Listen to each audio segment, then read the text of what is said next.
মাগরিবের সময় ঘুমিয়ে বা শুয়ে থাকা বা খাওয়ার বিধান সম্পর্কে জানতে চাই। নামাজে সানা পড়তে ভুলে গেলে নামাজ হবে কিনা, স্বপ্নে সহবাস করতে দেখলে গুনাহ হবে কিনা, খাটের উপর দাঁড়িয়ে নামাজ পড়া যাবে কিনা, একা নামাজে একামত দেওয়া জরুরি কিনা, স্ত্রীকে গর্ভবতী অবস্থায় সহবাস করা যাবে কিনা, ব্যাংকে ডিপিএস করা কি হালাল হবে, বিয়ের ক্ষেত্রে ছেলে বা মেয়ের ছবি দেখা যাবে কিনা, লোকমুখে শুনেছি জীবদ্দশায় 1 কেজি সুরমা লাগালে সে জান্নাতি, এটা কি সঠিক? নামাজের প্রথম রাকাতে আউযুবিল্লাহ বিসমিল্লাহ সহ সূরা পাঠ করে প্রথম রাকাত শেষ করলাম, দ্বিতীয় রাকাত কি পুনরায় আউযুবিল্লাহ পাঠ করতে হবে না বিসমিল্লাহ পাঠ করলেই হবে? কোরআন মজিদ কি শুয়ে শুয়ে পড়া যাবে? অজুর সময় ঘন দাড়ির ভেতর পানি কিভাবে পৌঁছাতে হবে? মৃত ব্যক্তির সামনে আগরবাতি জ্বালানো যাবে কিনা? নবজাতকের বমি কাপড়ে লাগলে নামাজ হবে কিনা? মুরগি একাই জবাই করতে পারবে কিনা কারো হেল্প ছাড়া? জুমার নামাজ কি শুধু পুরুষের জন্য ফরজ, মেয়ের জন্য এর বিধান কি? মহিমা মাহি আপনি জানতে চেয়েছেন নবজাতকের বমি কাপড়ে লাগলে নামাজ হবে কিনা। দেখুন, বমি নাপাক, সেটা নবজাতক হোক অথবা প্রাপ্তবয়স্ক কেউ হোক, সবার বমি নাপাক, যার কারণে এটি লাগলে নাপাক হয়ে যাবে। জান্নাত আরা জুলি আপনি জানতে চেয়েছেন মুরগি একাই জবাই করতে পারবে কি না কারো হেল্প ছাড়া? হ্যাঁ, করতে পারবে, কোনো অসুবিধা নেই। মুরগিতে একজন ধরতে হবে এমন কোনো বাধ্যবাধকতা নেই। আপনি মুরগি যেভাবে খুশি সেভাবে জবাই করবেন, জবাই করাটাই হলো মুখ্য। বিসমিল্লাহ বলে জবাই করতে পারলে আপনি নিজে একাও করতে পারেন, কোনো অসুবিধা নেই।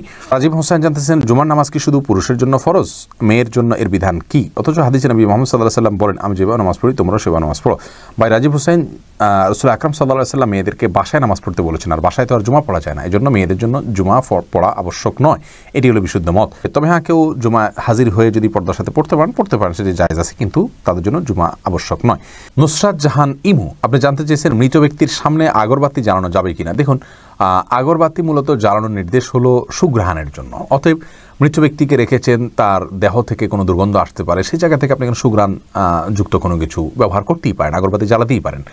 এছাড়া মসজিদে আগরবাতি জ্বালানোর কথা মুরাদুল্লাহ তাআলা বলেছেন। ইমানদারের বাসা বাড়িতে আগরবাতি অথবা ধূপের আপনার ধোঁয়া এটা প্রজ্বলন করা হবে সুঘ্রাণের জন্য, এটি ভালো, এটি খারাপ কোনো কাজ নয়।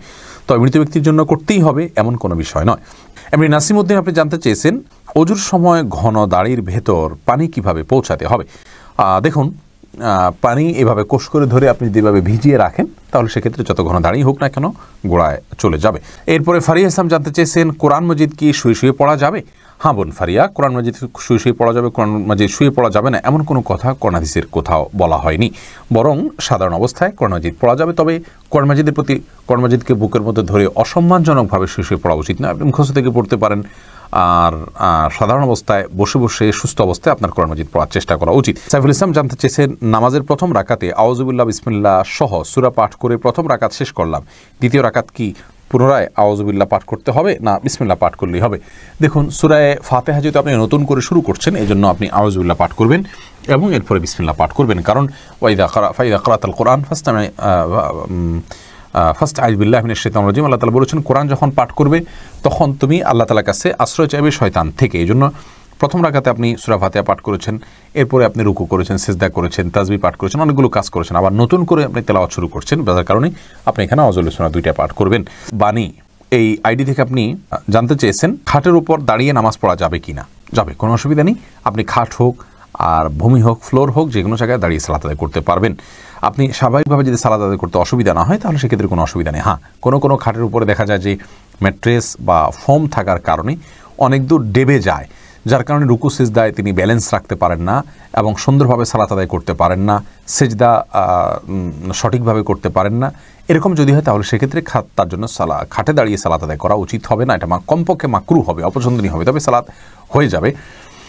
যেহেতু সালাত স্বাভাবিকভাবে করতে তার অসুবিধা হয়, শরীরে ব্যালেন্স ঠিক রাখতে পারে না, রুকু সিজদা যথাযথভাবে করতে অসুবিধা হয় এবং মনোযোগও ব্যাঘাত সৃষ্টি হয়, যার কারণে এরকম জায়গায় সালাত আদায় করা উচিত নয়। আর যদি এতটা নরম না হয় তাহলে সেক্ষেত্রে সাধারণ খাটে বা চকিতে সালাত আদায় করতে কোনো অসুবিধা নেই। এরপরে বোন সাদিয়া ইসলাম জানতেছেন লোকমুখে শুনেছি জীবদ্দশায় 1 কেজি সুরমা লাগালে সে জান্নাতি, এটা কি সঠিক? না বোন, এরকম কোনো কথা নেই যে 1 কেজি পরিমাণ সুরমা লাগালে সে জান্নাতি হবে। তবে হ্যাঁ, মৌলিকভাবে সুরমা লাগানো রাসূল আকরাম সাল্লাল্লাহু আলাইহি ওয়াসাল্লামের সুন্নাহ এবং সে বিষয়ে নবী সাল্লাল্লাহু আলাইহি ওয়াসাল্লামের সুস্পষ্ট নির্দেশনা রয়েছে, আমরা সুরমা লাগাবো আমাদের সাধ্য অনুযায়ী।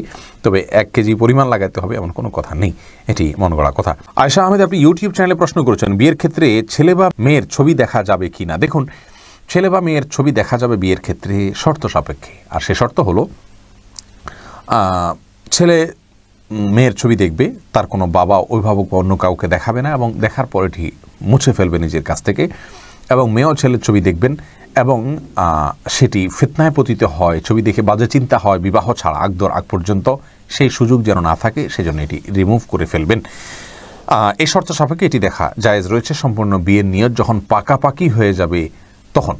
আর আজকাল যেমন হয়, আল্লাহ মাফ করুক, তথাকথিত অবৈধ প্রেমের ক্ষেত্রে অনেকে বলে যে আমার বিয়ের নিয়ত আছে সেজন্য আমি দেখছি, আপনি দেখেই যাবেন, এ অধিকার আপনাকে দেওয়া হয়নি। আপনি এক নজর দেখতে পারেন শুধুমাত্র জানার জন্য, বাস এটুকু। এরপরে আপনি সেটার কন্টিনিউ করতে পারবেন না।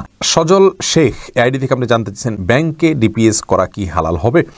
শুধু ব্যাংকগুলোতে ডিপিএস করা হারাম হবে, যেহেতু সেখানে আপনাকে সুদ দেওয়া হবে, সুদ ভিত্তিক লেনদেনের চুক্তি আপনার সাথে হয়ে যাবে সেজন্য। আর ইসলামী ব্যাংকগুলো যদি হয় তাহলে সেক্ষেত্রে বেশ কিছুটা ছাড় রয়েছে এবং সেটি কিছুটা কোনো ক্ষেত্রে এটি সন্দেহের মধ্যে পড়বে, শুবহাতের মধ্যে পড়বে, বাকি মৌলিকভাবে অন্য কোনো উপায় যদি কারো না থাকে এটি নাজায়েজ বা হারাম সরাসরি হবে না।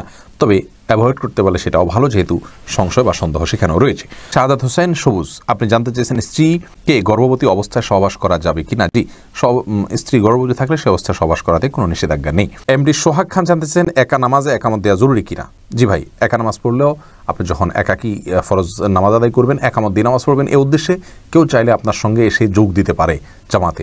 আমরা কিন্তু এটা অনেকেই জানি না। কেউ যদি নামাজ শুরু করে দেন একা একা, তিনি যদি জোরে জোরে তাকবীর বলেন ইমামতের নিয়তে, পরবর্তীতে কেউ এসে তাকে টাচ করে তার পাশে দাঁড়িয়ে জামাতে শামিল হয়ে যেতে পারে, যে কোনো পর্যায়ে, যে কোনো মাঝামাঝি পর্যায়ে এসেও শামিল হয়ে যেতে পারে। তাহলে সেক্ষেত্রে তারা উভয়ে জামাতে সালাত আদায় করার সওয়াব পেয়ে গেলেন। সুজন মুখতার আপনি জানতে চেয়েছেন ইউটিউব চ্যানেলে স্বপ্নে সহবাস করতে দেখলে গুনাহ হবে কিনা? না, এর কারণে কোনো গুনাহ হবে না, কারণ এটি বান্দার ইচ্ছার দিন কোনো বিষয় নয়, বান্দার ইচ্ছাধীন বিষয় নয়, এমন বিষয়ের জন্য আল্লাহ তাআলা বান্দাকে পাকড়াও করবেন না। মোশাররফ হোসেন জানতে চেয়েছেন নামাজে সানা পড়তে ভুলে গেলে নামাজ হবে কিনা? হ্যাঁ ভাই, নামাজ হয়ে যাবে, কারণ সানা পড়া এটা নামাজের জন্য ফরজ বা ওয়াজিব নয়। ফরজ বা ওয়াজিব নয় এমন কোনো কিছু ছুটে গেলে নামাজ হয়ে যাবে, কোনো অসুবিধা নেই। এমডি রায়হান সিদ্দিকী আপনি জানতে চেয়েছেন মাগরিবের সময় ঘুমিয়ে বা শুয়ে থাকা বা খাওয়ার বিধান সম্পর্কে জানতে চাই। দেখুন ভাই রায়হান, মাগরিবের পরে এশার আগে শোয়ার ব্যাপারে হাদিসে নিষেধাজ্ঞা রয়েছে। নবী সাল্লাল্লাহু আলাইহি ওয়াসাল্লাম অপছন্দ করতেন এই সময় শোয়াটাকে, যার কারণে মাগরিবের পরে শোয়া উচিত নয়। তবে যদি কেউ অসুস্থ থাকেন, শরীরে ক্লান্তি থাকে, তিনি শুয়ে আছেন ক্লান্তির কারণে, সেটি ভিন্ন বিষয়। কিন্তু সাধারণ অবস্থাতে এই সময় ঘুমানো নিষেধ, কারণ এই সময় ঘুমাইলে আপনার এশার সালাত তরক হয়ে যেতে পারে। তাছাড়া সকাল এবং সন্ধ্যার সময়গুলো আল্লাহকে স্মরণ করার সময়, জিকিরের সময় যেন এই সময় ঘুমিয়ে কাটাবেন না। শুধু সামান্য একটু শুয়ে থাকা এটা ভিন্ন বিষয়, এটা ইনশাআল্লাহ নিষেধাজ্ঞার আওতায় পড়বে না। মোহাম্মদ আব্দুর রহমান আপনি ইউটিউব চ্যানেলে প্রশ্ন করেছেন আমাদের, সিজদার সময় জুব্বা টাকনো নিচে চলে যায় তো কি করব? সিজদার সময় চলে গেলে সেক্ষেত্রে আপনি যাতে না যায় টেনে রুকু সেভাবে সিজদা করবেন। দুঃখিত, আমি রুকুর কথা বলছি। রুকুতে অনেক সময় চলে যায়, তাহলে সেক্ষেত্রে কিছুটা টেনে রাখবেন। সিজদার সময় চলে গেলে সেটি আপনার এক তো এখতিয়ারাধীন নয়, আর সেটির কারণে ইনশাআল্লাহ কোনো গুনাহ হবে না, যেহেতু এটি আমার এখতিয়ারাধীন নয় এবং এটিকে আমরা ধরে রাখতে পারবো না। অনেক ছোট ছোট পোশাকও দেখা যায় সিজদার সময় ঠিকই চলে যায় জড়সড় হয়ে, এটি স্বাভাবিক অবস্থা না। সাধারণ অবস্থায় আমরা চলাচলের সময়, দাঁড়ানোর সময় যেন টাকনুর নিচে পোশাক না থাকে, সেটিই মূলত হাদিসে নিষিদ্ধ।